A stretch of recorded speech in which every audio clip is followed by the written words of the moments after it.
Ni hao, halo semuanya, kembali lagi dengan Nubarta. Nonton bareng kita. Makasih ya udah setia menunggu updatean dari Nubarta. Semoga kalian masih akan tetap setia bersama Nubarta sampai akhir ya. Nah, kalau gitu nggak perlu lama lagi. Yuk langsung aja kita siapkan diri dan hati kita ke episode berikutnya. Selamat mendengarkan. Di ruang misterius yang remang-remang itu, beberapa sosok berdiri di dalamnya. Pada saat ini, di tengah kerumunan, ada sebuah cermin besar. Namun, yang berbeda dari cermin biasa adalah bahwa cermin ini sangat gelap. Bingkai cermin itu diukir dengan rune misterius padat yang sulit dipahami. Seseorang dapat melihat cahaya merah seperti darah yang berkedip-kedip pada rune itu dari waktu ke waktu. Kali ini, kalian semua harus menemukan kuncinya. Jika kalian benar-benar tidak dapat menemukannya, kalian tidak boleh meninggalkan masalah di masa mendatang. Tiba-tiba, suara yang sangat suram terdengar dari dalam kegelapan. Setelah orang-orang yang hadir mendengar suara ini, hati mereka semua bergetar. Hanya dua bandi yang hadir begitu ketakutan sehingga mereka bersujud di tanah. Kalian berdua, pergi dan ambil kuncinya. Aku jamin kamu tidak perlu khawatir lagi tentang apapun di masa mendatang.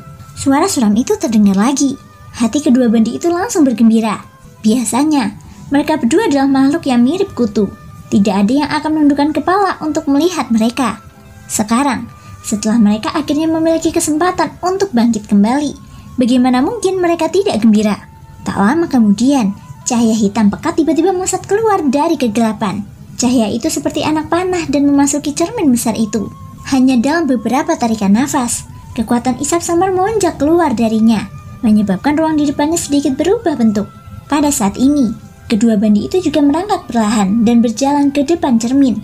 Salah satu dari keduanya, seorang lelaki tua berambut abu-abu, dengan hati-hati menatap cermin di depannya.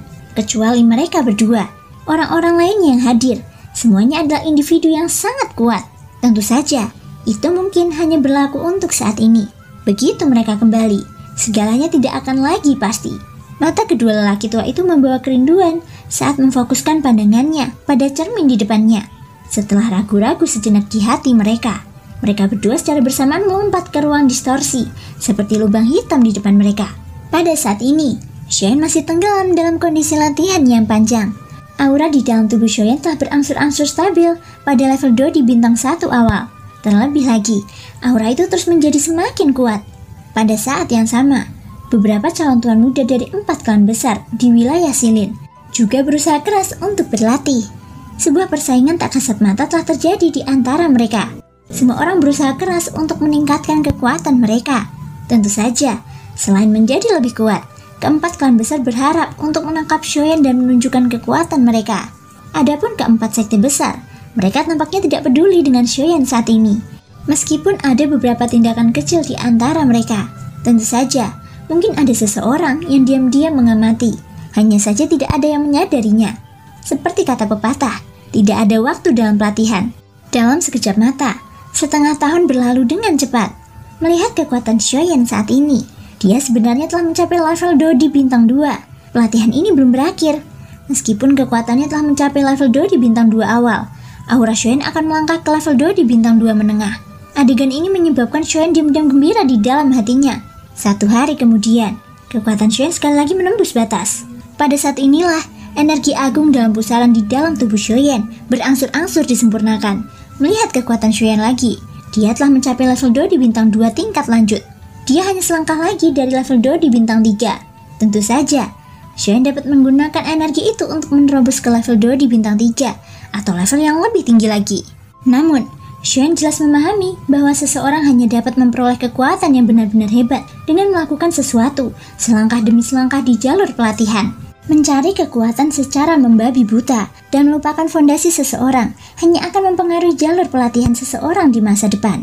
Oleh karena itu, meskipun kekuatan Shoyan akhirnya ditekan ke level 2 di tingkat lanjut, kekuatan Shoyan mungkin tidak lebih lemah daripada beberapa ahli yang telah maju ke level 2 di bintang 2 tingkat lanjut selama bertahun-tahun. Dia bahkan mungkin lebih kuat. Ini adalah keuntungan memiliki fondasi yang kuat. Ketika menghadapi para ahli dengan level yang sama, fondasi seseorang sendirilah tempat seseorang dapat benar-benar bersaing. Namun, saat aura di dalam tubuh Shoyan baru saja berhenti naik, sedikit fluktuasi tiba-tiba terpancar dari dalam pikiran Shoyan. Seketika, Kilatan dingin melintas di mata hitam pekat Shoyen. Aura yang samar-samar tiba-tiba menyeruak keluar dari dalam manik jiwa yang hitam pekat.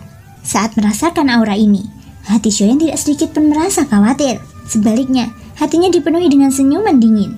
Sepertinya dia sudah menduga hal ini. Akhirnya kau mau keluar, aku sudah menunggumu. Shoyen tertawa dingin di dalam hatinya. Pada saat inilah, manik jiwa di dalam pikirannya mulai bergetar hebat. Gelombang kekuatan spiritual yang agung menyebar tak terkendali. Segera setelah itu, sekumpulan asap hitam perlahan naik dari dalam manik jiwa. Setelah beberapa kali perubahan, asap itu menggumpal menjadi sosok manusia yang agak ilusi. Shoyen, apakah kamu masih ingat diri yang mulia ini? Lihat ini. Suara tawa aneh yang menusuk telinga terus bergema di benak Shoyen. Kabut hitam pekat menyebar dan menyelimuti manik jiwa di benaknya. Shoyen melihat ke dalam pikirannya. Kekuatan spiritual dalam manik jiwa dengan cepat melonjak keluar dan menggumpal menjadi sosok ilusi Shoyen. Shoyen berdiri di seberang Heimu dan menghadapinya sambil tersenyum. Heimu, sudah lama sekali sejak terakhir kali kita bertemu. Shoyen tersenyum tipis. Nada bicaranya tenang, seolah-olah dia sudah menduga momen ini akan tiba. Ya, sosok kabut hitam pekat ini adalah Heimu yang seharusnya dimusnahkan di dunia spiritual di wilayah selatan. Pura-pura tenang. Orang tua ini sudah bersembunyi di tubuhmu begitu lama hanya untuk hari ini. Bagaimana bisa kau menemukanku dengan mudah? Heimu mencibir dengan nada menghina. Dia tidak percaya bahwa Shoyen bisa tetap tenang di hadapannya pada saat kritis seperti ini. Sayangnya, dia telah mengabaikan satu orang sebelumnya, Guyo. Shoyen tidak dapat mendeteksi keberadaan Heimu, tetapi itu tidak berarti bahwa Guyo tidak dapat mendeteksinya. Mengingat kekuatan Guyo, sisa jiwa Heimu dapat dihancurkan semudah menghancurkan semut. Namun, karena Guyo tidak melakukannya, menurut apa yang dikatakan Luo tua saat itu, mereka telah menemukan pecahan akar spiritual di ruang spiritual. Namun, energi kuat yang awalnya terkandung dalam pecahan akar spiritual itu telah sepenuhnya menghilang. Bahkan tubuh aslinya telah hancur. Hilangnya energi dalam akar spiritual membuat Guyo langsung teringat pada Heimu. Kecuali Heimu telah mengambil energi kuat itu ketika ia memisahkan jiwa yang tersisa dari akar spiritual. Mustahil bagi akar spiritual untuk berubah menjadi besi tua. Jika memang begitu, jiwa sisa Heimu merupakan keberuntungan besar bagi Shoyen. Berdasarkan situasi saat itu, Guyo tidak secara paksa mengeluarkan sisa jiwa Heimu dari tubuh Shoyen. Pertama, dia tidak ingin merusak esensi Shoyen dan mempengaruhi kultivasinya di masa mendatang. Kedua, akar spiritual mengandung sejumlah besar energi. Mengingat kekuatan Shoyen saat itu, dia tidak dapat menahannya. Jika dia tidak berhati-hati, tubuhnya akan meledak dan dia akan mati. Oleh karena itu, agar Shoyen dapat memanfaatkan energi ini sebaik-baiknya, Guyo telah meminta Shoyen untuk menjaga sisa jiwa Heimu agar dapat menunggu hari ketika Heimu muncul. Selama Heimu berani meninggalkan manik jiwa Shoyen, semuanya akan berada di bawah kendali Guyo. Secara kebetulan, saat Guyo meramalkan kemunculan Heimu adalah sekarang, tepat setelah Shoyen memurnikan Born Chilling Flame.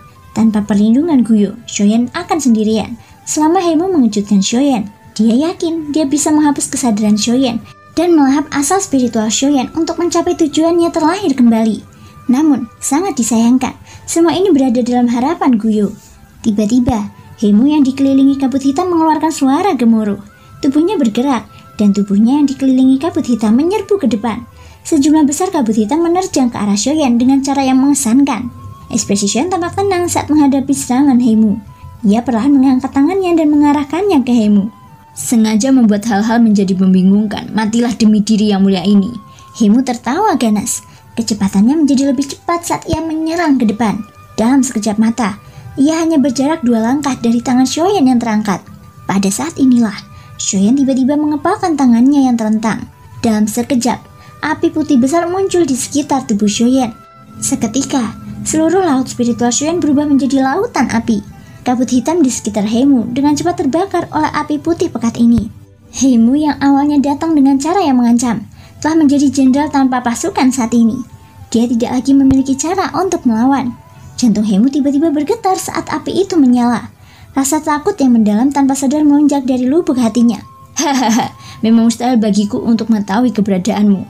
Namun, jangan lupa bahwa kekuatan Panatua Gul bahkan lebih besar darimu saat berada di puncak. Oleh karena itu, sebelum dia menyebarkan kesadarannya, dia sudah membuat rencana untukmu. Ucap Shoyen. Apa? Hati Heimu sangat ketakutan saat mendengar kata-kata Shoyen.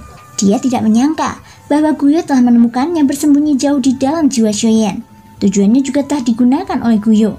Kau, tidak, benda tua itu. Dan kalian semua terlalu kejam. Hemu tanpa sadar mengeluarkan raungan marah. Shoyan tertawa mengejek saat mendengarkan ini. Kau bilang kami terlalu kejam. Jangan bilang kau yang pernah berpikir untuk menelan jiwa orang lain tidak lebih kejam lagi. Shoyan tiba-tiba menarik kembali tinjunya yang terkepal erat setelah berbicara. Seketika api putih pekat itu dengan cepat berkumpul ke arah Hemu. Hahaha, kebetulan aku masih kekurangan energi untuk menembus level 2 di bintang 3. Kalau begitu, aku akan meminjam energimu untuk membantuku menembus level 2 di bintang 3. Dalam sekejap mata, 2 hari telah berlalu sejak Shoyan memurnikan pecahan jiwa Hemu. Di bawah suhu api surgawi yang menakutkan, pecahan jiwa Hemu dengan cepat dimurnikan. Energi yang sangat besar sekali lagi memenuhi pusaran Shoyan. Gelombang demi gelombang energi dengan cepat beredar di dalam pembuluh darah Shoyan yang luas. Energi itu mengikuti rute metode Ki dari mantra api selama 1 siklus sebelum disempurnakan oleh api surgawi. Akhirnya, energi itu memasuki ruang pusaran. Dengan dukungan energi yang sangat besar ini, aura Dodi bintang 2 tingkat lanjut Shoyan kembali bangkit. Setengah bulan kemudian, kekuatan Shoyan telah berhasil naik ke Dodi bintang 3. Namun, ini bukanlah akhir. Bagian dalam pusaran itu masih mengandung hampir setengah dari energi yang sangat besar. Hal ini menyebabkan hati Shoyan tanpa sadar bersuka cita. Dikatakan bahwa akar spiritual adalah harta karun pelatihan tingkat atas. Tanpa diduga, hanya seutas benang dari fragmen jiwa Hemu benar-benar mengandung energi yang begitu kuat. Jika dia mampu memurnikan energi ini sepenuhnya, Shoyan yakin bahwa dia akan mampu mencapai tingkat Dodi bintang 3 menengah. Waktu terus mengalir dengan tenang selama penyempurnaan berkelanjutan ini. Pada saat ini, cuaca di benua lain di luar benua Yuanwu telah berubah. Sementara itu, Shin diperlihatkan di benua Doki, dataran tengah atau yang disebut Central Plains. Benua Doki saat ini bahkan lebih makmur dari sebelumnya. Banyak sekali ahli yang terus bermunculan di benua itu. Berbagai ahli dari semua lapisan masyarakat, bagaikan rebung setelah hujan, karena mereka dengan cepat berdiri di benua itu. Sebagai wilayah paling makmur di benua Doki, Central Plains telah menyaksikan semua perubahan ini. Saat ini, ada banyak ahli yang berdiri di Central Plains. Berbagai faksi telah bangkit, menyebabkan Central Plains yang awalnya ramai menjadi lebih ramai. Fraksi terkuat di Central Plains tentu saja adalah aliansi Sky Mansion. Pada saat ini, nama aliansi tersebut sudah tidak ada lagi. Namun, makhluk besar ini masih ada di hati setiap orang. Tidak ada alasan lain selain kemunculan seorang ahli terhebat di dalam fraksi ini yang pernah menyelamatkan seluruh benua, Kaisar Api, Shoyan, di pavilion bintang jatuh saat ini. Seorang lelaki tua berambut putih dan berwajah tua sedang duduk di aula pavilion bintang jatuh. Ia sedang mengobrol dengan seorang lelaki setengah baya. Dilihat dari penampilan kedua orang ini, mereka secara mengejutkan adalah guru Shoyan, Yalao, dan ayahnya, Xiaozan. Setelah bertahun-tahun, mereka berdua telah menjadi jauh lebih tua. Tidak perlu menyebutkan Yalao, tetapi ada rambut putih tambahan di pelipis Xiaozan. Namun, wajahnya menjadi jauh lebih kemerahan. Tepat saat mereka berdua mengobrol dengan gembira, di luar aula, seorang wanita dengan tubuh yang lembut seperti gadis muda perlahan berjalan masuk ke aula. Dia datang ke samping mereka berdua dan mengisi cangkir mereka dengan teh. Hehehe, Sun-er, bukankah kamu ada di kota Wutan? Bagaimana mungkin kamu punya waktu datang ke sini? Melihat Sun-er tiba-tiba memasuki aula, ekspresi wajah tua Yalao tanpa sadar terkejut. Setelah itu, dia bertanya sambil tersenyum. Sun-er telah lama menjalani retret setelah dokter peri kecil dan Cailin pergi satu demi satu selama beberapa tahun terakhir. Kekuatan Sun-er telah mencapai kelas doseng bintang 9 tingkat lanjut. Jumlah orang di seluruh benua yang dapat bersaing dengannya dapat dihitung dengan jari. Mata Xiaozan dipenuhi dengan cinta saat dia menatap Sun-er. Namun, tak lama kemudian, mata Xiaozan mengeras. Dia tanpa sadar bertanya dengan heran. Sun-er, kekuatanmu sudah menembus ke tingkat doseng bintang 9 tingkat lanjut. Yalao yang berada di sampingnya juga mengangkat alisnya saat kata-kata ini terdengar. Matanya menyapu tubuh Sun-er. Tanpa sadar, ia mendecak lidahnya dan berseru. Wajah cantik Sun-er memerah saat mendengar ejekan kedua lelaki tua itu. Ia biasanya mengangkat bahu dan merentangkan tangannya. Saya hanya beruntung. Kedua orang tua di depannya menggodanya setelah kata-kata itu keluar dari mulutnya. Tak lama kemudian, Yalao tampaknya tiba-tiba teringat sesuatu. Xiao, dia telah berlatih metode Ki itu selama bertahun-tahun. Dia seharusnya telah mencapai titik jenuh di level kedua, bukan? Mendengar perkataan Yalao, mata Xiaozan mengeras. Tanpa sadar dia menatap Sun-er. Sun Er melengkungkan bibir merahnya dan tersenyum. Kalau begitu, aku khawatir aku akan mengecewakanmu. Xiao Xiao ya? Sebenarnya dia sudah berhasil mencapai level ketiga 2 bulan lalu, ucap Sun Er. Apa? Wajah kedua lelaki tua itu tanpa sadar memperlihatkan ekspresi terkejut setelah kata-kata ini diucapkan. Mereka awalnya berpikir bahwa sudah sangat baik bagi Xiao Xiao untuk dapat mempraktikkan metode Qi itu ke tingkat 2. Namun, mereka tidak menyangka bahwa kejutan yang diberikan Xiao Xiao kepada mereka jauh lebih besar dari yang mereka bayangkan. Hahaha, aku benar-benar tidak menyangka ini. Bakat kultivasi gadis ini bahkan lebih mengerikan daripada ayahnya. Wajah Yalo yang sudah lapuk segera memperlihatkan senyum terkejut. Namun, ketika ia menyebutkan Xiaoyan dalam kata-katanya, Xiaozhen dan Sun Er tidak dapat menahan diri untuk tidak terdiam. Sudah lebih dari 10 tahun sejak Xiaoyan pergi, tidak ada kabar tentangnya. Bagaimana hati mereka bisa tetap tenang? Merasakan perubahan mendadak di atmosfer. Yalo tersenyum canggung dan buru-buru berkata, benar sekali. Di mana gadis Xiao Xiao sekarang? Mungkinkah dia masih menyendiri?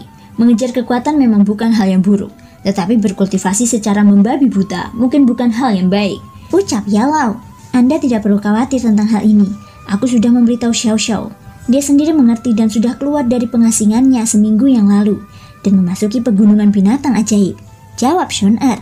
Ah, ini sama seperti Xiaoyan saat itu, ucap Yalo sambil menganggukkan kepalanya.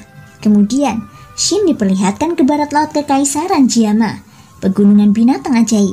Jauh di dalam lembah yang gelap, ada peti mati yang membusuk dan sosok cantik di dalam kabut racun ungu hitam yang pekat. Pada saat itu, mata wanita yang tertutup rapat itu bergetar sedikit. Kemudian, Shin diperlihatkan di suku 9 ular piton tanah dalam yang tenang. Arus bawah mengalir di bawah 9 mata air tenang. Kemudian, Shin diperlihatkan di dalam kehampaan yang tak berujung, di dalam makam naga milik suku naga Void kuno. Aura naga itu luas dan perkasa. Sosok cantik yang telah duduk bersila untuk waktu yang lama sedikit gemetar saat ini.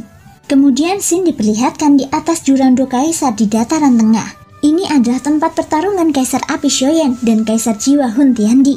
Tiba-tiba, ruang yang tenang itu mulai bergejolak hebat seperti permukaan danau tempat sebuah batu besar dilempar. Riak-riak ruang mulai menyebar ke segala arah. Dalam sekejap, awan badai yang bergulung-gulung menutupi cakrawala, menyelimuti seluruh Central Plains. Hahaha, jadi inilah benua Doki. Proses pemurnian sisa-sisa jiwa Hemu di dalam gua gunung berlangsung selama sebulan penuh. Baru hari ini, sisa-sisa jiwa Hemu disempurnakan dan diserap sepenuhnya oleh Xiaoyan. Kekuatannya juga berhasil mencapai tingkat menengah Dodi bintang 3, seperti yang diharapkan Xiaoyan. Dari kelihatannya, kesengsaraan Kaisar akan segera tiba. Setelah berhasil naik ke kelas Dodi, kesengsaraan Kaisar seharusnya sudah tiba sejak lama. Namun, Xiaoyan selalu dalam kondisi terobosan. Oleh karena itu, kesengsaraan Kaisar tidak turun untuk waktu yang lama. Saat ini, sisa-sisa jiwa Hemu telah sepenuhnya dimurnikan. Energi dalam akar spiritual Hemu juga telah sepenuhnya diserap oleh Xiaoyan. Ini menunjukkan bahwa kesengsaraan Kaisar akan segera tiba. Namun, saat gumpalan energi terakhir dalam pusaran di dalam tubuhnya memasuki jalur Qi-nya, Xiaoyan sekali lagi tersenyum. Karena kondisinya saat ini tidak buruk dan ada peluang yang bagus. Mengapa tidak mencoba menerobos bintang lain? Jika dia beruntung, dia bahkan mungkin dapat menembus level 2 di bintang 5. Xiaoyan membuka matanya. Kilatan cahaya bersinar dalam di matanya yang hitam pekat. Tepat saat gumpalan energi terakhir di jalur Qi dalam tubuhnya hendak memasuki pusaran, Xiaoyan membalik tangannya. Sebuah botol giok segera muncul di telapak tangannya. Dengan sedikit guncangan, ia menghancurkan botol giok itu. Seketika, aroma pil yang kuat menyebar, menyebabkan seseorang merasa rileks dan bahagia. Pil obat ini adalah pil obat tingkat 4, pil transformasi ekstrim.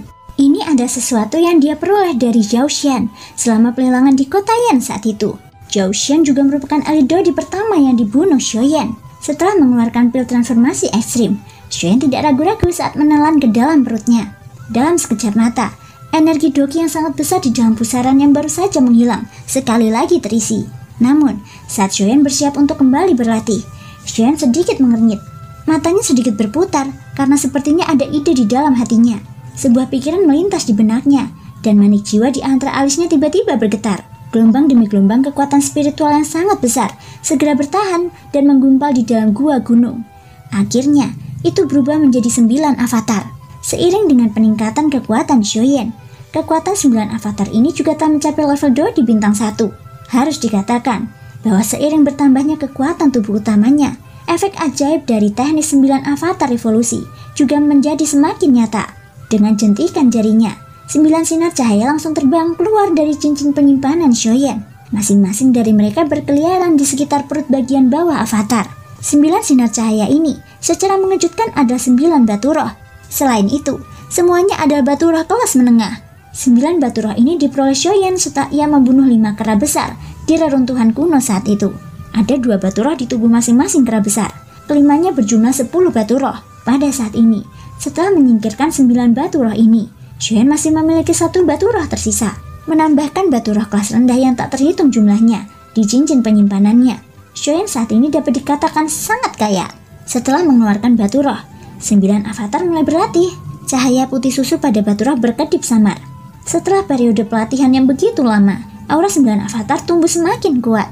Dibandingkan dengan tubuh Shoyan yang sebenarnya, kultivasi para avatar tidak diragukan lagi, jauh lebih sederhana. Mereka tidak hanya tidak menemui hambatan kultivasi, energi yang mereka butuhkan juga jauh lebih sederhana. Terlepas dari apakah itu Doki atau Origin Ki, selama mereka memiliki energi yang cukup untuk mendukung mereka, kekuatan mereka akan melonjak dengan cepat. Tentu saja, tidak peduli seberapa kuat mereka, sebuah avatar pada akhirnya adalah sebuah avatar. Paling-paling, kekuatan mereka hanya bisa diimbangi dengan tubuh yang sebenarnya. Meski begitu, mereka masih sangat membantu Shoyan saat ini. Keberadaan 9 avatar setidaknya dapat meringankan beban 9 ahli Dodi bagi Shoyan. 9 Dodi ini dianggap sebagai kekuatan yang sangat kuat, bahkan di seluruh wilayah barat. Hanya Shoyan saja, termasuk tubuh yang sebenarnya, akan mampu menghadapi 10 ahli Dodi pada saat yang sama. Jika berita ini menyebar, bukankah seluruh benua akan terkejut? Setelah melihat bahwa 9 avatar telah resmi memasuki kondisi kultivasi, Shoyan menarik pikirannya dan membagi perhatiannya ke dalam 2 tugas. Di satu sisi, ia meminjam api surgawi untuk memurnikan pil obat di tubuhnya. Sementara di sisi lain, ia mengendalikan 9 avatar untuk menyerap energi di dalam batu roh. Waktu terus berlalu. Dalam sekejap mata, lebih dari 4 bulan telah berlalu. 4 klan besar di bawah sekte pedang surgawi di wilayah Silin akhirnya mulai bergerak. Setelah hampir 5 tahun tidak terdengar kabar, kekuatan Tuan Muda Klan Zhou di antara 4 klan besar telah menembus ke tingkat awal Dodi bintang 4. Tidak ada anggota generasi muda dalam 4 klan besar yang dapat dibandingkan dengannya. Tentu saja, ini hanya di permukaan. Paling tidak, besan dari klan B tidak lemah darinya, bahkan dia sedikit lebih kuat darinya. Hanya saja tidak seorang pun menyadari semua ini. Keempat klan besar di wilayah Silin, semuanya menuju ke pegunungan Silin tanpa kesepakatan sebelumnya. Di antara mereka, anggota generasi muda klan Bai dan Sun tidak berpartisipasi dalam operasi ini. Alasan yang diberikan oleh klan Bai adalah Beisen masih dalam pengasingan, sedangkan untuk klan Sun, tidak ada yang membuka mulut untuk bertanya. Namun, semua orang mengerti dalam hati mereka bahwa hal ini telah menyebabkan anggota klan Sun merasa cukup canggung di sepanjang jalan. Pada akhirnya, semua orang memilih untuk diam. Tanpa disadari, klan Sun yang berada di peringkat terakhir di antara 4 klan besar telah jatuh agak jauh dari 3 klan lainnya. Ini mungkin menunjukkan posisi klan Sun. Keempat klan besar itu menghabiskan waktu sebulan untuk berpergian dari wilayah Silin ke pegunungan Silin. Hal ini pada dasarnya disebabkan oleh fakta bahwa anggota kelompok itu tidak semuanya adalah elit Dodi. Untuk mempertahankan kekuatan kelompok secara keseluruhan, eselon atas klan-klan itu sangat tidak berdaya. Tepat saat para anggota keempat klan besar tiba di pinggiran pegunungan di sebelah barat, pil transformasi ekstrim di dalam tubuh Shoyan di dalam gua gunung akhirnya telah disempurnakan sepenuhnya. Aura tubuh Shoyan tampak cukup kuat. Jika seseorang menyelidikinya dengan seksama, orang akan menemukan bahwa kekuatan Shoyan telah mencapai tingkat lanjut Dodi bintang 4. Selain itu, tidak seperti latihan biasa, Doki dalam tubuh Shoyan tidak menunjukkan sedikit pun tanda kekosongan. Dengan bantuan kekuatan pil obat, kekuatan Shoyan telah sepenuhnya stabil pada tingkat lanjut Dodi bintang 4. Akhirnya, kesengsaraan Kaisar akhirnya turun. Terima kasih semua sudah mau mendengarkan dari awal sampai akhir. Sampai jumpa di episode berikutnya.